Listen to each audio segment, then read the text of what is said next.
नमस्कार, मैं शिशु सिंह चौपाल चर्चा की चबूतरा में आप सभी का स्वागत करता हूं।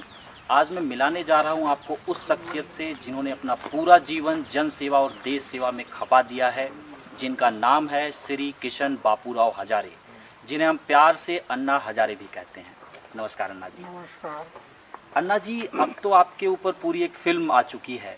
क्या आपने जीवन के आरंभिक दिनों में आपने सोचा था कि आपका जीवन इतना महत्वपूर्ण और दूसरों के लिए इतना प्रेरणादायी हो जाएगा कि पूरी उस पर एक फिल्म बनाई जाए? नहीं, दूसरों के लिए एक प्रेरणादायी जीवन, जी। ये मैं तो कई लोगों से जीवन से अनुभव करता हूँ। हमारे देश में ऐसे लोग हो गए कि जिन्होंने अपना जीवन पूरा देश के लिए समाज मेरे कभी सपना में नहीं आता था मेरे ऊपर एक फिल्म बनेगी। क्यों? एक तो पहले से मेरी आर्थिक स्थिति विकट थी, गरीबी की थी, और समाज सेवा करना बोल के स्वामी विवेकानंद की किताब पढ़कर प्रेरणा मिली। तो मुझे खतरा लग रहा था कि शादी कर लो तो चूल्हा जलाने में समय बीत जाएगा, इसलिए मैंने सोचा कि शादी नहीं करना। मेरा कहने का मतलब ये है कि मेरे जीवन में मेरा बैंक अकाउंट का किताब कहाँ रहता है पता नहीं। मंदिर में एक सोने का बिस्तर है और खाने का प्लेट है। ऐसी स्थिति में मेरे पर एक फिल्म बनेगी, ये कभी मैंने सपना में भी नहीं सोचा, कभी सपना में। लेकिन ये जो मनेंद्र जैन नाम के रविंद्र जैन के भाई है, अच्छा। और उन्होंने जब यहाँ आकर देखा कि ये तो प्रेरणादायी काम है, समाज के सामने जाना चाहिए। जब उन्होंने देखा तो उन्होंने सोचा कि ऐसे एक फिल्म बनकर ये काम देश के जनता के सामने जा। तो यहाँ आया, देखा, उन्होंने जब ये बताया और उन्होंने फिर तय किया कि ये काम हम जनता के सामने लेकर जाएंगे। अन्ना जी, अभी आपकी फिल्म देखने के बाद पता चला कि आपका जो शुरुआती जीवन है, आप स्वामी विवेकानंद के विचारों से काफ़ी प्रभावित हुए, जैसा आपने अभी कहा भी। तो ऐसा कौन सा विचार है कि जो आप हमारे दर्शकों के लिए शेयर करना चाहेंगे? स्वामी विवेकानंद का जीवन मुझे पूरा समझ में नहीं आया कि जीवन की गहराई इतनी है।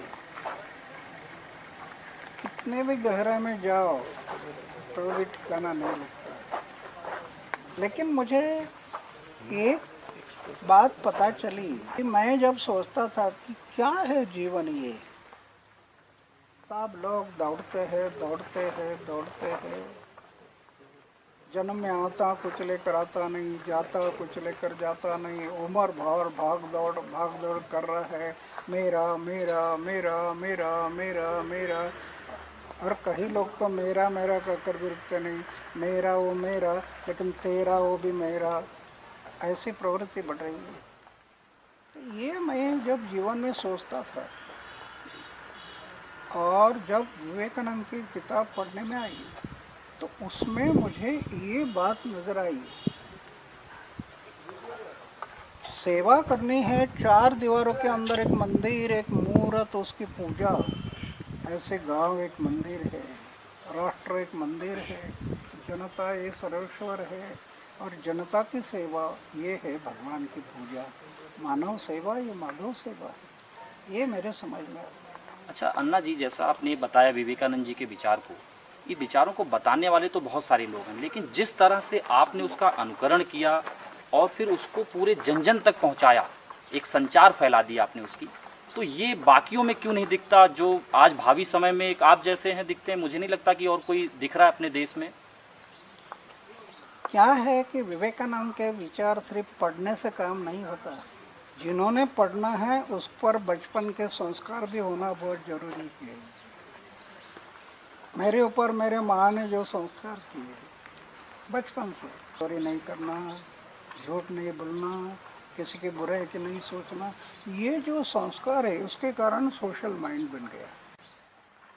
और ये सोशल माइंड बनने के कारण वो प्रभाव पड़ते गया। फिर विचार, स्वामी विवेकानंद का विचार उसमें जुट गए। तो ये उसमें जो आज स्वामी विवेकानंद पढ़ते हैं प्रभाव नहीं आता, उसका कारण संस्कार का अभाव है। अच्छा, आप ये मानते हैं? हाँ, संस्कार ये बहुत जरूरी है। ये बहुत लोग अपने बच्चों को संस्कार केंद्र में भर्ती कर दिया, मेरे बच्चों पर अच्छे संस्कार हो जाएगा। अरे संस्कार केंद्र में भर्ती करके बच्चों पर सही संस्कार नहीं होते, हर परिवार संस्कार केंद्र बनना चाहिए। तो आप बोर्डिंग जो स्कूल्स हैं उसकी वकालत नहीं करते, आप उसको उतना अच्छा नहीं मानते, जो बोर्डिंग स्कूल हैं नहीं जहाँ। नहीं, वो करना है घर के संस्कार, फिर स्कूल के संस्कार। पहले ये फाउंडेशन पक्का होना, उसके बाद स्कूल के संस्कार, कॉलेज के संस्कार, जनरल वातावरण, इससे ये बनते जाता है। अच्छा अन्ना जी, आपने देश सेवा को सर्वोपरि रखते हुए आपने शादी ना करने का फैसला किया, तो आप क्या मानते हैं देश सेवा में विवाह बाधक है? और आप नहीं। भावी भावी पीढ़ी को क्या संदेश देना चाहते हैं, किस परिप्रेक्ष्य में लें इस बात को? मैं ऐसा नहीं मानता, इसलिए तो मैं आने वाले युवक, कॉलेज के इतने युवक आते हैं, उनको यही बताता है कि मैंने शादी नहीं किया, इसका मतलब मेरा आपसे संदेश नहीं है कि आप शादी मत करो, मंदिर में रहो अन्ना हजारे जैसा। ये मेरा संदेश नहीं है। क्यों? बैचलर रहकर काम करना इतना आसान नहीं है। अरे ये मन इतना चंचल है ना, कब धोखा देगा पता नहीं। हाँ मित्र, कहते हैं कि 1000 साल की तपस्या करने वाला विश्वामित्र है, आखिर मन ने धोखा दिया है। तो इतना आसान नहीं है। क्या मेरे ऊपर भगवान की कृपा हो गई पता नहीं, 79 ईयर मेरा एज हो गया, इतना भी दाग नहीं लगने दिया, इतना भी। क्या इतना आसान है? तलवार के धार पर चलने से कठिन है। इसलिए मैं मानता हूँ कि हर एक ने अविवाहित रहकर, बैचलर रहकर काम करना ठीक नहीं। परिवार करो, इतना परिवार करो, लेकिन कैसा करो? छोटा करते हैं ना, वो करते रहो, बड़ा करो। अन्ना हजारे ने शादी नहीं किया, लेकिन परिवार छोटा नहीं, परिवार बड़ा कर लिया। छोटा करना था, वो बड़ा हो गया, पूरा देश परिवार बन गया। ये बड़े परिवार में आनंद होता है, ये छोटा परिवार है ना, इसमें दुख है सब। मैं युवकों को ये मेरा संदेश है, अन्ना हजारे की नकल मत करो, शादी करो, परिवार करो, एक दूसरे बच्चों को जन्म दे दो, लेकिन छोटा परिवार करने की बजाय बड़ा करो। वो करते रहो, उसमें से 1 घंटा, 2 घंटा, 3 घंटा, 4 घंटा दे दो समाज के लिए, निष्काम भाव से दे दो, फल की अपेक्षा मत करो। एक जो युवक यूपीसी, एमपीसी जैसे कोर्सेस करते हैं, ऑफिसर बनते हैं, उन्हें ये सोचना है कि मेरे सामने एक गरीब आदमी आया है, यही मेरा भगवान है, उसकी सेवा करने के लिए मैं यहाँ बैठा, ये सोच करना है, अन्ना हजारे की नकल नहीं करना। अच्छा अन्ना जी, आपके फिल्म में दिखाया गया है सेना में कार्यरत रहते हुए, सेवा देते हुए कई दौरान आपके टोली पर हमले हुए और आप बड़े आश्चर्यजनक तरीके से बचे, आपका जीवन बचा। क्या आप अपने ऊपर किसी अदृश्य शक्ति की कृपा मानते हैं जो आपको हर अच्छा कार्य करने के लिए प्रेरणा प्रदान करती है? नहीं, कृपा तो होती है, लेकिन सब बातें कृपा से नहीं होती। एक मैंने जो बताया, पहले तो अपना चारित्र को बनाना जरूरी है। जितना चारित्र बनाएंगे, जितना निष्काम भाव से कर्म करते रहेंगे, तो एक शक्ति है, इस पर मेरा भरोसा है। दुनिया में एक शक्ति है।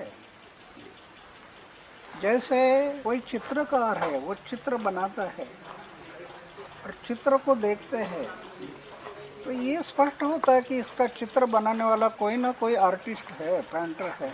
ऐसे जो चित्र बनाए है सब, इसका भी कोई ना कोई आर्टिस्ट है, इस पर मेरा भरोसा है। किसी न किसी आर्टिस्ट ने ये सब बनाया। नहीं तो समुद्र कभी अपनी सीमा नहीं बदलता, इतना बारिश गिरती है फिर भी लेवल में है। ये कोई न कोई इसका कंट्रोल करने वाला है, उसके शक्ति को मैं मानता हूँ और इस पर मेरा भरोसा है। तो ये मेरे जो जीवन में इतना बार मैं मृत्यु मेरा पीछा कर रहा था, लेकिन मृत्यु के हाथ में मैं नहीं आया, मुझे पता नहीं चला कि कैसे हुआ। जैसे पाकिस्तान की लड़ाई में 1965 गोली इधर लग गई, उधर लग गई, गोली 25-30 गोली लग गई, फिर भी मैं बच गया। इसीलिए मैंने पूछा, वो कृपा आप महसूस करते हाँ, भी हैं वो कभी शक्ति कभी? को मैं मानता हूँ, ऊपर मेरा भरोसा है। नहीं, कभी आपने वो महसूस किया है? किसी क्षण आपने महसूस किया? नहीं, ऐसा मैं महसूस नहीं करता, लेकिन मेरा भरोसा है उस पर। नहीं तो मैं वो महसूस कर दिया और मैं लोगों को बताया तो फिर लोग भी मेरी पूजा करते रहेंगे। पन्ना जी, आपने लोकपाल के लिए पूरे देश को जगा दिया, उसके रंगों में आपने एक तरीके से नई स्फूर्ति पैदा कर दी, लेकिन आज कहीं ना कहीं इस पे बात बहुत धीमी पड़ गई है। पक्ष विपक्ष दोनों एक दूसरे का रोना रोते हैं, और सबसे निराशाजनक बात है कि आम जनता इसे भूल सी गई है। जनता भूली नहीं है, लेकिन जनता नहीं कुछ कर नहीं पाती। क्यों? शादी कर बैठे, बीवी हो गई, 2 बच्चे हो गए, माँ पिता का भार है। इसलिए पहली जिम्मेदारी को निभाना जरूरी है। इसलिए वो खुद आगे नहीं आते, लेकिन कोई आगे आना आ गया तो अपना समय निकल कर आते, जैसे रामलीला मैदान में हुआ और देश में हो गया है। अभी उन्होंने अपना परिवार नहीं छोड़ा, लेकिन उनको लगा कि ये जरूरी है हमारे भलाई के लिए, तो पूरे देश की जनता खड़ी हो गई।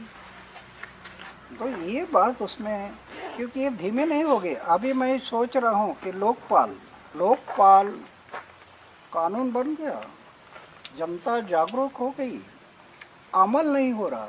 इसलिए मैं अभी कार्यकर्ताओं के साथ पूरी बात चल रही है। आप इसको पुनर्जीवित करने का प्रयास कर रहे हैं। वही फिर से एक बार रामलीला मैदान। तो आप इसमें आपको लगता है किसी और नायक की जरूरत पड़ेगी, जैसे पिछले दिनों पड़ी थी 2011 के दौरान, कि आपके साथ कोई और भी सहयोग के लिए खड़ा हो? नहीं, कोई नहीं। ये तो जनता जो है ना, जनता में नायक बहुत है, लेकिन वो अनामिक बनकर काम करते हैं, समाज के सामने नहीं आते हैं। तो ऐसे अनामिक बनकर काम करने नायक बहुत है हमारे देश में। वो अगर ऐसे आंदोलन फिर से हो गया तो ये सब लोग आगे आ जाएंगे। कहीं ना कहीं इसकी जरूरत है, आपको लगता है ऐसा? इस आंदोलन, ऐसे आंदोलनों की जरूरत है अभी? बिल्कुल। आंदोलन, अगर ये जरूरत नहीं होती तो संविधान में ये अधिकार नहीं देना था। संविधान ने ये अधिकार दिए, हर व्यक्ति को दिया, समूह को दिया। अन्याय होता है, अत्याचार होता है तो जनता ने आंदोलन करना चाहिए। ये संविधान हमें करा है, इसलिए ये बहुत जरूरी है। जब जब अन्याय होता हम कोशिश करते हैं, कोई भी सरकार हो, किसी पार्टी को हो, किसी पक्ष को हो, अगर अगर सरकार बहरी हो गई, सुनाई नहीं देता, तो फिर जनता को जगा कर आंदोलन करना जरूरी है। ये करना जरूरी है। अभी जन लोकपाल की तरह ही आपने भ्रष्टाचार के लिए भी काफ़ी आंदोलन किए, वो आवाज़ भी कहीं ना कहीं धीमी लग गई, क्योंकि जैसे स्वराज की भी बात आपने की है अपने आंदोलनों में। स्वराज में देखा जाए तो ये जो गांवों के निचले स्तर पे जो भ्रष्टाचार है, क्योंकि ग्राम प्रधान तक तो ठीक है, ग्राम प्रधान के अलावा जो बाकी चुनाव है, जिला पंचायत है, जिला सदस्य है, उसमें जनता का डायरेक्ट भागीदारी कुछ नहीं है। उसमें सदस्य लोग चुनते हैं, उसमें आपको भी पता है पैसे का लेन देन बहुत होता है। तो उस स्तर पे अगर हम स्वराज की बात कर रहे हैं, उसको कैसे एड्रेस करके हम तोड़ सकते हैं? स्वराज इस देश में आएगा, समय लगेगा, वो भी कोशिश जारी है। आज देश में भ्रष्टाचार बढ़ गया। क्यों बढ़ गया? उसका कारण है कि संविधान को छोड़कर राजनीति चल रही है। संविधान को छोड़कर, ये मैं बोलने का डेयरिंग कर रहा हूँ। संविधान में कहाँ लिखा है पक्ष और पार्टी का नाम? जरा खोजिए, कहाँ पर लिखा है पक्ष और पार्टी? कहीं पर भी नहीं। संविधान क्या कर रहा है? भारत में रहने वाली कोई भी व्यक्ति जिसकी उम्र 25 साल हो गई, ऐसे व्यक्ति लोकसभा का चुनाव लड़ सकती है। और जिसकी उम्र 30 साल हो गई, ऐसे व्यक्ति राज्यसभा का चुनाव लड़ सकती है। व्यक्ति आज क्या हुआ, समूह हो गया। ये कहाँ से हो गया, 1952 पहले इलेक्शन। और इलेक्शन कमीशन ने ऑब्जेक्शन लेना चाहिए था कि पक्ष और पार्टी इलेक्शन नहीं लड़ा सकती क्योंकि संविधान में नहीं, वो चुप बैठे। और 1952 से लेकर आज तक सभी चुनाव हो रहे वो संविधान विरोधी हो रहे। संविधान विरोधी समूह अंदर भी समूह बन गया, बाहर भी समूह हो गया। इसके कारण भ्रष्टाचार बढ़ गया, गुंडागर्दी क्यों बढ़ गई, अंदर भी समूह बाहर भी समूह। लूट क्यों बढ़ गई, लूट, जनता का पैसा की लूट क्यों बढ़ गई। आज हम देख रहे हेलीकॉप्टर घोटाला, तिला घोटाला, व्यापम घोटाला, ये सब करोड़ों रुपए के घोटाले जो हुए और उसको दबाते गए, क्यों, समूह। जाति पाति धर्म वंश के भेद जो फैल गए, हमारा जहर जो फैल गया देश में, समूह। तो क्या ये पक्ष जो है, जो पक्ष विपक्ष की बात चलती है, तो आप मानते हैं कि इलेक्शन कमीशन को इस पे एक्शन लेना चाहिए? लेना चाहिए, उसका काम है ना। मैं 5-6 साल से लड़ रहा हूँ। पंजाब, हरियाणा, राजस्थान, उत्तराखंड, उत्तर प्रदेश, 6000 किलोमीटर मैं सफ़र किया, 6000 किलोमीटर, 550 सभाएं ली। और मैं इलेक्शन कमीशन को, जनता को जागरूक कर रहा हूँ कि इलेक्शन कमीशन को लेटर लिखो कि आप किस आधार पर पक्ष और पार्टी को टिकट मान्यता देते। मैं 5 बार मेरी मीटिंग हो गई इलेक्शन कमीशन के साथ। मैं उनको पूछ रहा हूँ कि ये पक्ष और पार्टी का नाम नहीं है संविधान में, फिर आप पक्ष और पार्टी को मान्यता क्यों देते हैं। बोलते आज कुछ नहीं कर सकते, ना बोलते आज कुछ नहीं कर सकते। आखिरी मीटिंग मेरी हो गई। मैं उनको पूछा, जब पक्ष और पार्टी का नाम नहीं है संविधान में, तो ये चिन्ह कहाँ से आ गया। चिन्ह हाथी, कमल, पंजा, ये कहाँ से आ गया, संविधान का क्या आधार है इसको। ये चिन्ह को हटाओ आप, ये संविधान विरोधी है। तो बोलते आज नहीं कर सकते। अभी एक अच्छा हुआ, बिहार के इलेक्शन से ये इलेक्शन कमीशन ने एक काम अच्छा किया, संवैधानिक।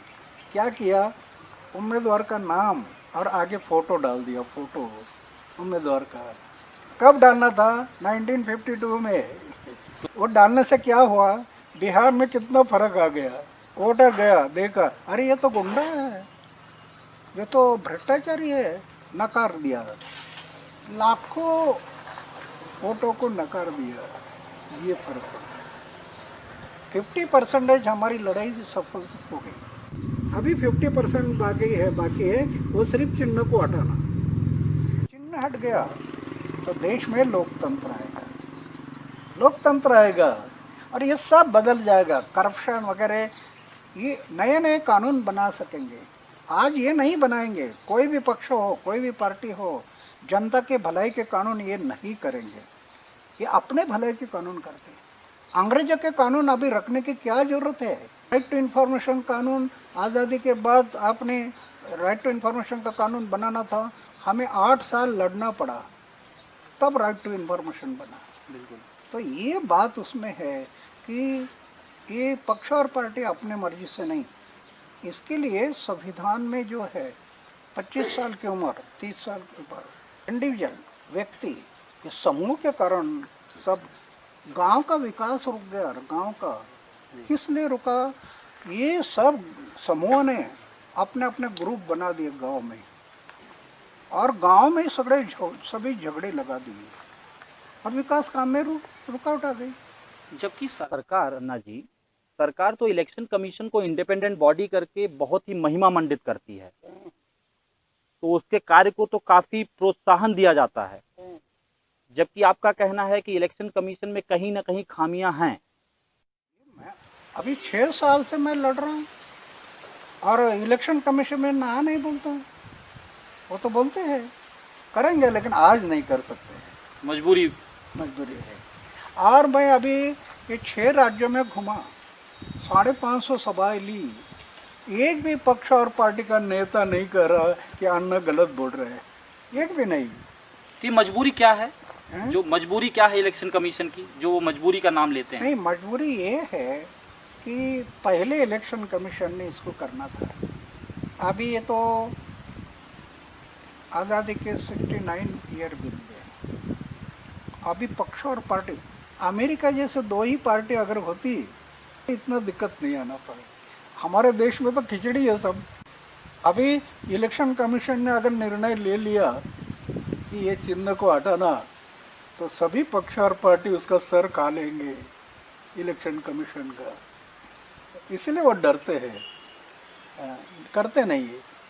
ये इलेक्शन कमीशन ने ये डेयरिंग किया ना, तो सही लोकतंत्र आएगा देश में, सही लोग इंडिविजुअल जनता का उम्मीदवार जब जाएगा पक्ष और पार्टी विरहित, तो अच्छे अच्छे कानून बनेंगे, बुरे बुरे कानून, कांग्रेस के कानून सब खत्म होंगे, और समूह, उस टाइम पर समूह नहीं बनेगा, समूह ना बनने के कारण भ्रष्टाचार बिल्कुल कम हो जाएगा, लूट कम हो जाएगी, गुंडागर्दी कम हो जाएगी, क्योंकि वो जाने वाले लोग सब चारित्र्यशील होंगे, जनता ने भेजे हुए चारित्र्यशील होंगे।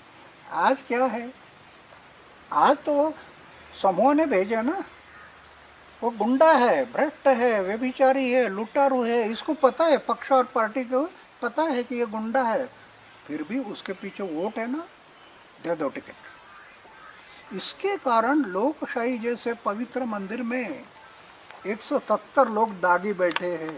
बिल्कुल। क्या होगा इस देश का, प्रश्न है। इसलिए हम लड़ रहे हैं। 2 बातें हैं, एक करप्शन को खत्म करना चाहिए, और दूसरा ये रूरल डेवलपमेंट का डेवलपमेंट। 2 बातें अगर हो गई तो ये देश बहुत है। आज़ादी के बाद ये 2 बातें अगर होती, अरे क्या अमेरिका और क्या रशिया, ये देश बहुत आगे जाना था, नहीं हुआ, ये हमारा दुर्भाग्य है। अच्छा अन्ना जी, इंडिया अगेंस्ट करप्शन के मूवमेंट में बाबा रामदेव भी आपके साथ थे, और उन्होंने योग के साथ साथ अभी पतंजलि के उत्पादों को स्वदेशी के नाम पे जन जन तक पहुंचा दिया है। तो आप इसको किस तरह देखते हैं? क्या इससे गांवों को कुछ फ़ायदा मिल रहा है, या स्वदेशी को कुछ मदद मिल रही है इस मूवमेंट नहीं, से? अच्छा है स्वदेशी। स्वदेशी से फायदा क्या होगा, ये सब प्रोडक्शन हमारे गांव में, हमारे गांव की खेती में निर्माण होगा, ये विदेश से नहीं आएगा, एक बात है। दूसरा है कि आज जो विदेशी कंपनियां हैं वो पैकिंग अच्छी करती है, लेकिन अंदर क्या है पता नहीं। तीसरा है कि जैसे हमारे स्वदेशी, विदेशी चीज़ें हम जितने यूज़ करते हैं तो हमारा सब पैसा विदेश में जाता है। स्वदेशी का यूज़ करेंगे तो हमारा पैसा हमारे देश में रहेगा, तो देश की उन्नति में लगेगा। अच्छा, स्वराज की भाव को कुछ ना कुछ मदद मिल रही है, हाँ, उसके आधार को। ये बहुत जरूरी है। अभी आज़ादी के टाइम पर स्वदेशी की विदेशी कपड़े की होली जलाई ना, आज़ादी के टाइम पर किस लिए जलाई, ये विदेशी सब खत्म करना चाहिए। स्वदेशी हमारा स्वाभिमान है, उसमें विदेशी यूज़ करने में हमारा स्वाभिमान है, हमारा देश का है। लेकिन क्या हुआ, न्यू जनरेशन है ना, ये विदेशी क्या है, ये बड़ा वो टेक्नोलॉजी के आधार पर ये भूल डालने वाली चीज़ें बनाते हैं जी। और आकर्षक लगती है, और नया जनरेशन उसको लगता है हाँ ये तो बड़ा अच्छा है, ऐसे वो भूल डालकर मार्केट कैप्चर करते हैं। हर एक आदमी ने ये सोचना है मेरे देश के भलाई के लिए मैं स्वदेशी को यूज़ करूँगा, विदेशों को यूज़ नहीं करूँगा मैं, ऐसे सोचना चाहिए हर एक आदमी ने। अभी थोड़ी थोड़ी सोच हो रही है, इसलिए विदेश का कई चीज़ें अभी थोड़ा रुक गई है, उसको कंट्रोल हो गया है। अच्छा, अन्ना जी, जिस तरीके से आपने भ्रष्टाचार के लिए उसके उन्मूलन के लिए कई बार आंदोलन करते रहे हैं, कल को अगर केंद्र सरकार भी भ्रष्टाचार में लिप्त पाई जाएगी तो आप उसके विरोध में उतरेंगे? हाँ, मैं तो सरकार को मैं नहीं देखता, पक्ष और पार्टी को नहीं देखता। मैंने मेरे जीवन में 25 साल की उम्र में व्रत लिया है कि मैं जब तक जीऊँगा मेरा गांव, मेरा समाज और मेरे देश की सेवा करूँगा, और जिस दिन मैं मरूँगा तो गांव, समाज और देश की सेवा करते करते मरूँगा, ये व्रत किया। आज मेरी उम्र हो गई 79 ईयर, लेकिन आज में मेरी धारणा है, अरे हार्ट अटैक आकर लोग मरते हैं, हार्ट अटैक आकर, ऐसे हार्ट अटैक आकर मरना क्या मरना है? समाज और देश की भलाई के लिए मरना, ये सही मरना है। इसलिए मेरी धारणा है कि अगर समाज, गांव और देश की भलाई के लिए मुझे मृत्यु आ गया तो ये मेरा सौभाग्य रहेगा। इसलिए पार्टी कौन सी है वो मैं नहीं देखता, किसी पार्टी हो, अगर वो गलत काम होता है, देश के लिए विनाशकारी होता है, समाज के लिए घातक है, तो कोई भी सरकार हो, हम उसके विरोध में खड़े हो जाएंगे लड़ने के लिए। अच्छा, अभी भारत सरकार का पाकिस्तान के खिलाफ जो आक्रामक नीति है, आप सेना में रह चुके हैं, तो सेना के इस पराक्रम को आप किस तरीके से देखते हैं और क्या संदेश देना चाहेंगे? नहीं, अभी सेना का जो पराक्रम है, हमारे सेना में तो पहले से जोश है, राष्ट्र भावना है। हुआ क्या, चाइना का ऑपरेशन हुआ ना, हमारी तैयारी नहीं थी ना। जैसे मैं 7 साल बर्फ में रहा, बर्फ में जो जूते होने चाहिए, बूट, ट्रप में रहने वाले, वो नहीं थे। आधुनिक हथियार हमारे पास नहीं थे। जितनी हमारे स्नो का गॉगल, बर्फ में जो गॉगल लगाते हैं वो होना चाहिए, उस टाइम पर नहीं थे। बर्फ में रहने के लिए जो कपड़े हमें पहनना पड़ता है वो नहीं थे। इसके कारण 1962 में बहुत हानि हो गई, बहुत जवान मारे गए थे, शहीद हो गए। लेकिन उससे जो जागृति आ गई पाकिस्तान में, देखा 1965, वो जागृति आने के कारण हम लाहौर सेक्टर तक गए थे। आज भी वो जवानों को पता है कि हम कम नहीं है। फैसिलिटीज अगर उनके लिए पूरी होती गई तो वो किसी से कम नहीं है, लड़ते रहेंगे। देखो मेरे सर पर ये पाकिस्तान का निशान है, लेकिन जिस दिन मुझे गोली लग गई थी और मैं देखा था मेरा मृत्यु मेरे आँख से, तो इतना डेयरिंग आ गया। मैं रात के टाइम पर बारूद गाड़ी में भरकर लड़ने वाले जवानों के खंदक जो रहते हैं, जहाँ लड़ते हैं, वहाँ तक जाता था। मृत्यु का भय सब खत्म हो गया था। अन्ना जी, ये जो आपको चोट लगी है, ये हमें थोड़ा इसके बारे में आप बताएंगे किस तरीके इसका क्या हुआ? 1965 में जो युद्ध हुआ और खेमकरन की सीमा पर हमारा जो डिपार्टमेंट है, वो आगे जो सेना लड़ रही है उसका कपड़ा, अनाज, गोला बारूद, ये सब सप्लाई करना, हमारा डिपार्टमेंट सप्लाई करना गाड़ियों के माध्यम से। और दुश्मन का एम ये होता है कि ये जो गाड़ियाँ जाती है उसको पहले उड़ाना और कट करना, ब्रिज को उड़ाना, ताकि आगे का रसद रुक जाए। तो हमारे कॉन्वॉय पर उन्होंने हमला किया, पूरी कॉन्वॉय जा रही थी, हमला किया। हमले में पहले 2 प्लेन आ गए और बिल्कुल नज़दीक से गया। हम लोग सोचा कि ये तो हमारे होंगे, इतने नज़दीक से जा रहे हैं, इतना स्पीड में थे। तो हम उसके बारे में सोचा नहीं, ये अपने प्लेन है। थोड़ा सा आगे गया तो राउंड मार कर आ गया और हमारे गाड़ियों पर पूरा ब्लास्ट करते थे। मैंने गाड़ी,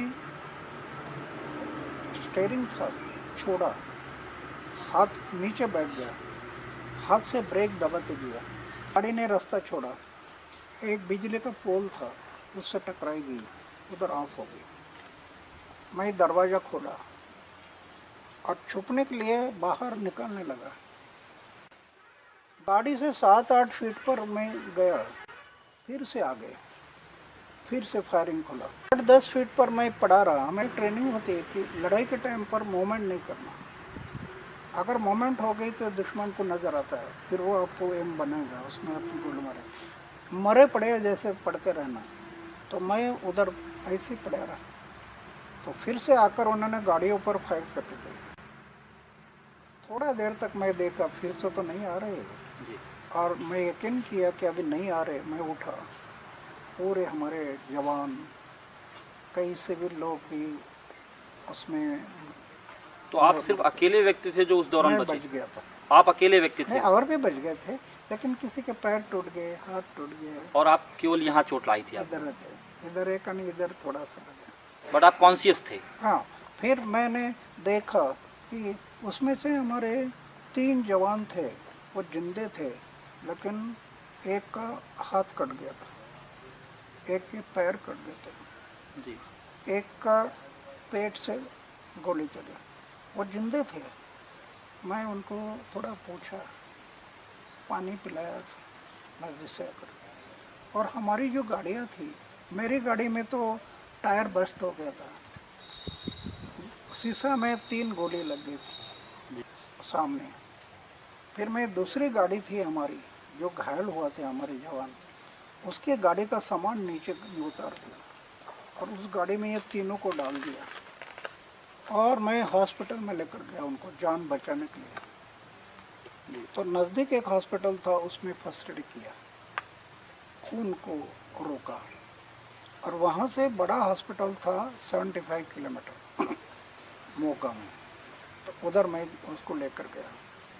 2 बार उन्होंने पानी मांगा क्योंकि खून ज़्यादा निकल गया था। तो मैं उधर जाने के बाद डॉक्टर थे करना, मैं बोला ऐसे ऐसे हादसा हुआ है और जवान अभी जिंदे है, लेकिन उसको इलाज करना जरूरी है। उन्होंने फटाफट उतार लिया उनको। सिविल के 2 डॉक्टर बुलाए और इतना कोशिश किया, तो उसमें से एक ख़त्म हो गया, एक घंटा के बाद। अच्छा 2 बज गए थे, फिर 2 बज गए, उसको इलाज किया। बाद में उसमें से एक अपंग हो गया, और ये दूसरा जो पेट वाला है वो भी अध हो गया। तो क्या आपको लगता है कि उस समय संसाधनों की कमी की वजह से ये सब चीज़ें होती हाँ, थी? संसाधन की कमी होती है ना, क्योंकि 62 में हमारा इतनी हानि हुआ,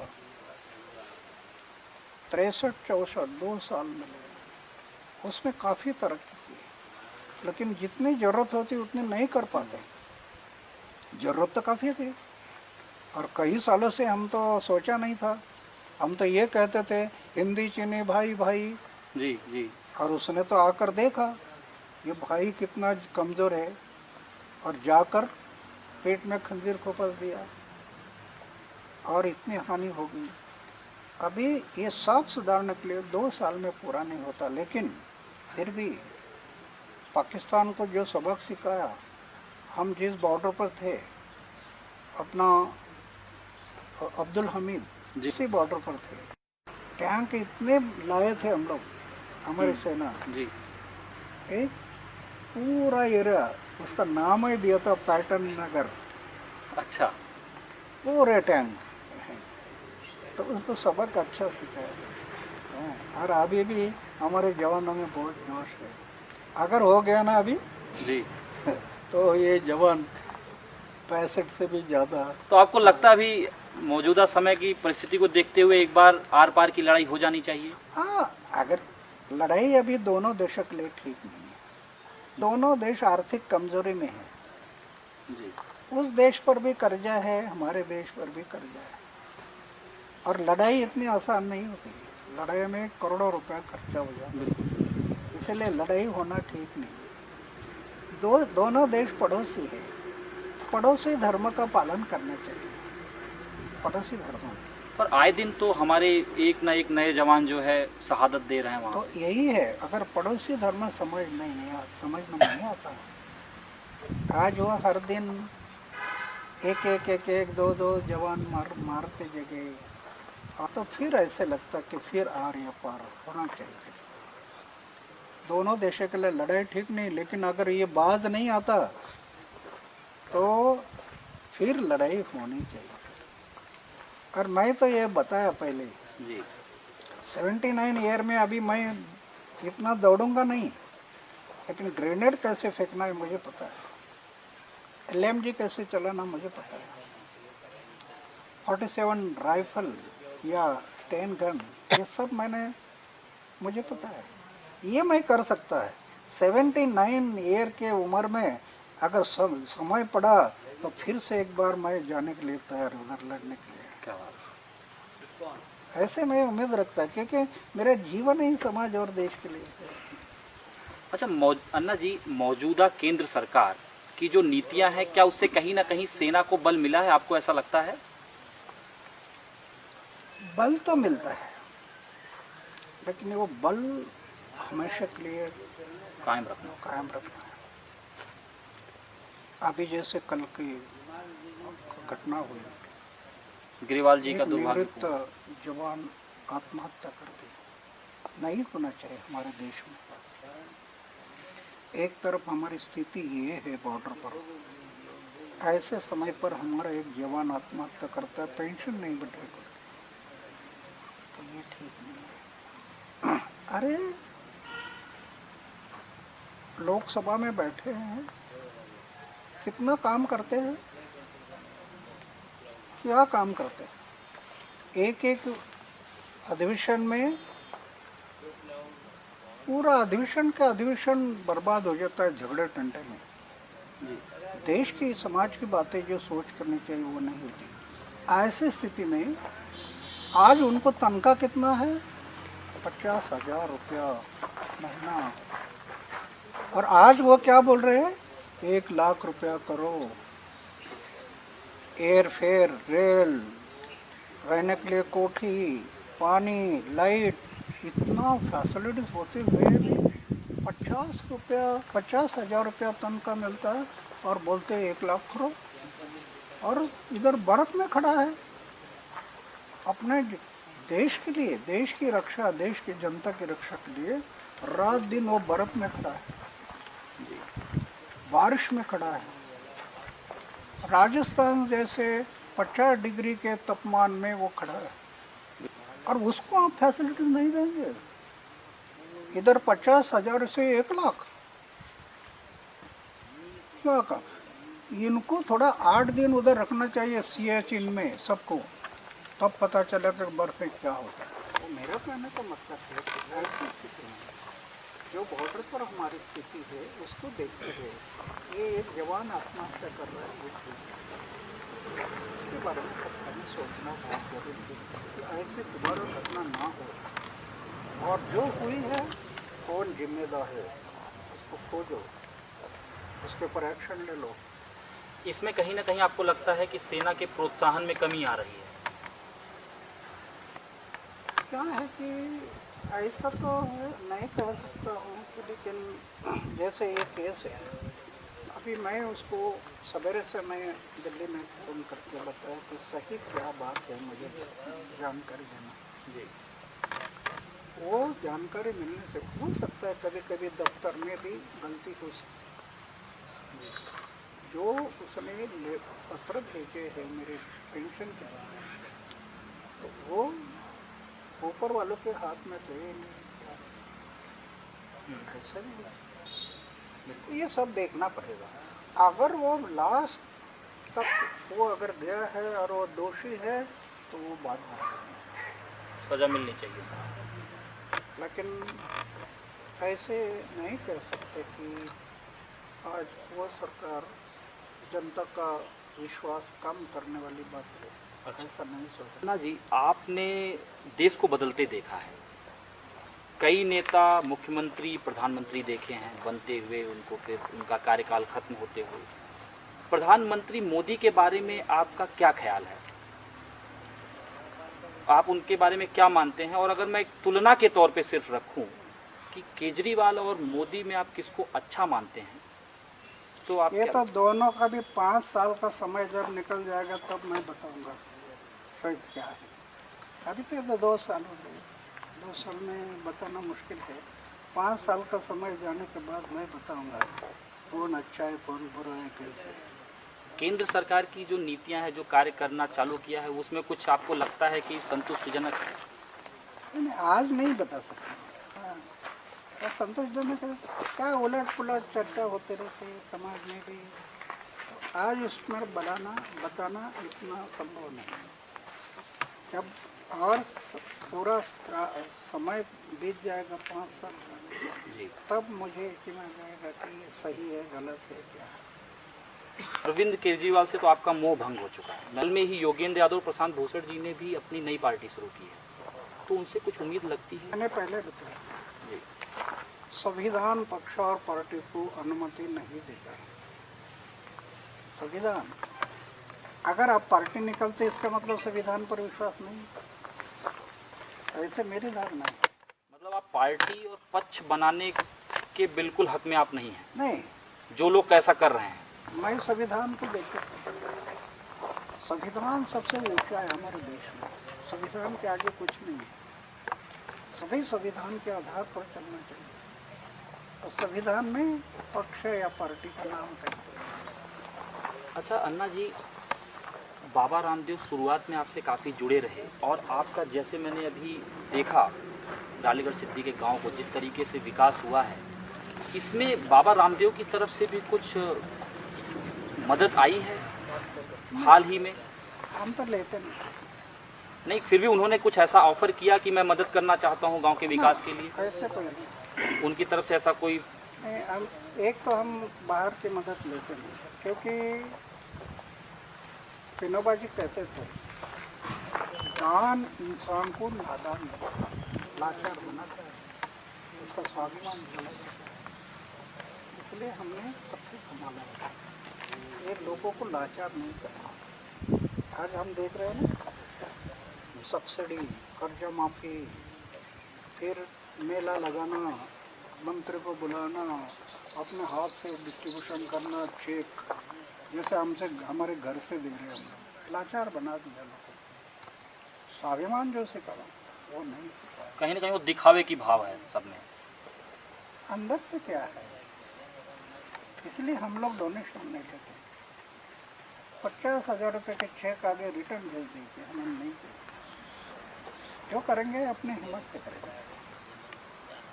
गांधी जी बोलते थे ना, स्वावलंबी गांव, स्वयं पूर्ण गांव, स्वयं शासित गांव। हाँ, सरकारी योजना हमारी योजना है, और नहीं मिली तो हम झगड़ा करके ले लेंगे, क्योंकि हमारा पैसा है वो। सरकारी योजना का पैसा हमारा है। अभी जैसे एक नीति चली है, अभी हर एक सांसद एक आदर्श गांव बनाए, ऐसा कहा गया है, वो कहीं ना कहीं अच्छा रहेगा आने वाले समय के हिसाब से, आपको लगता है? बहुत ज़रूरी है, क्योंकि देश को बनाना है तो गांव को बनाना है। जब तक गांव नहीं बनेंगे तब तक देश नहीं बनेगा। इसलिए आदर्श गांव जितने बन जाएंगे वो देश। मेरी तो ऐसी धारणा है, आज़ादी के बाद हम आज़ादी के बाद ये काम अगर शुरू कर देते, आदर्श गांव ये हम शुरू कर देते आज़ादी के बाद, और रालेगन, हिवरे बाजार जैसे गांव खड़े हो जाते देश में, तो क्या अमेरिका और क्या रशिया। तो आप रालेगांव सिद्धि को एक आदर्श ग्राम के रूप में प्रस्तुत किया जा सकता है, जो इस बात चल रही है? हो सकता है, नहीं होगा भी।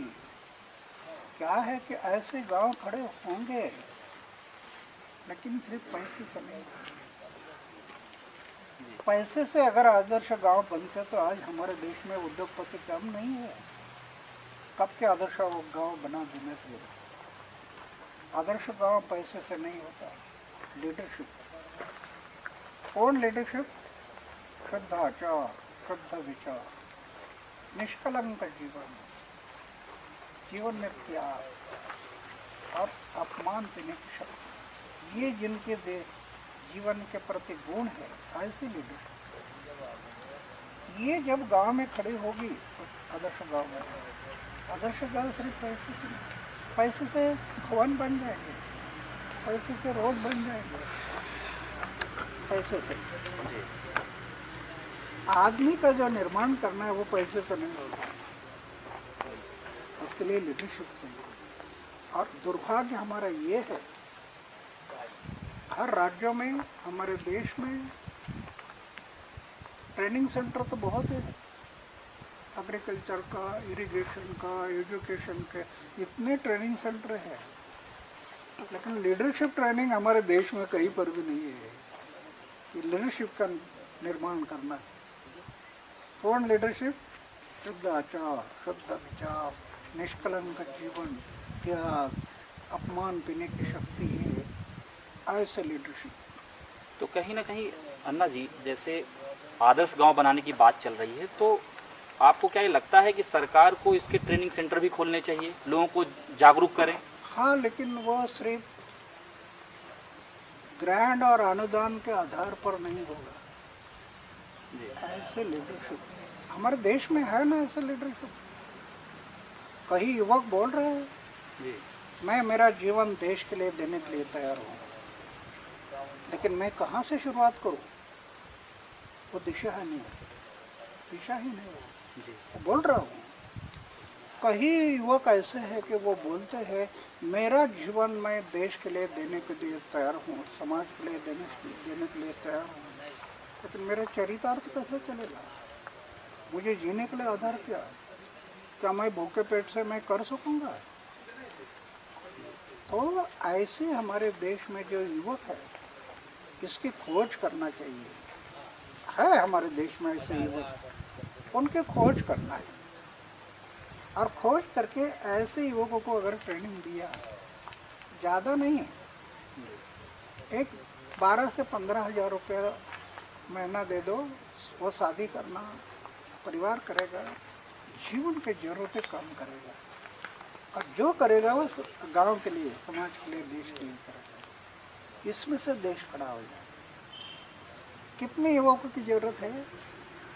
हमारे देश की आबादी है 125 करोड़, और हमारे देश में गांव है 6,38,000, सिर्फ 6,38,000। अरे 6,38,000 ऐसे लीडर अगर खड़े हो जाते ना, दुनिया में भारत सबसे आगे जाना था, सबसे आगे जाना था। जो अब्दुल कलाम का सपना था ना, बलशाली भारत, जी, वो दुर्भाग्य से उनको देखने के लिए नहीं मिला हो, लेकिन वो बन जाता है। तो क्या आपको लगता है ये शुरुआत हो चुकी है? अब कहीं ना कहीं उसका शुरुआत तो रास्ता हो गई। रालेगढ़ सिद्धि से ही निकले? शुरुआत हो गई, लेकिन अभी जैसे हम लोग बनाए, सब लोग कैसे कर सकते? बिल्कुल नहीं कर सकते। सब अन्ना हजारे कैसे बनेंगे? कि शादी नहीं करना, मंदिर में रहना, ये क्या आसान है? तलवार के धार पर चलना से कठिन है। ये मन इतना चंचल है, कब धोखा देगा पता नहीं। हाँ, और भगवान की मेरे पर कृपा होगी, 79 ईयर में इतना भी दाग नहीं, इतना भी। आपके निजी जीवन में तो कहा ही जा सकता है कि आप विवादों से बिल्कुल दूर रहे हैं, जहां तक निजी जीवन की बात है। विवाद कब होता है? स्वार्थ आ गया तो विवाद होगा। स्वार्थ में तो विवाद का क्या प्रश्न है? विवाद के लिए कारण ये स्वार्थ। बिल्कुल अन्ना जी, आपने चौपाल में चर्चा के लिए अपना बहुमूल्य समय दिया, इसके लिए बहुत बहुत धन्यवाद। आप हमारी ये चर्चा आपको कैसी लगी आप हमें बताएं। आप हमें मेल कर सकते हैं chaupalmail@gmail.com। आप हमें फेसबुक के जरिए भी बता सकते हैं, facebook.com/chaupalb। आप हमें ट्वीट भी कर सकते हैं, twitter.com/chaupalbharat। फिर जल्द ही आपकी किसी नई शख्सियत के साथ मुलाकात कराएंगे। तब तक के लिए विदा दें, नमस्कार।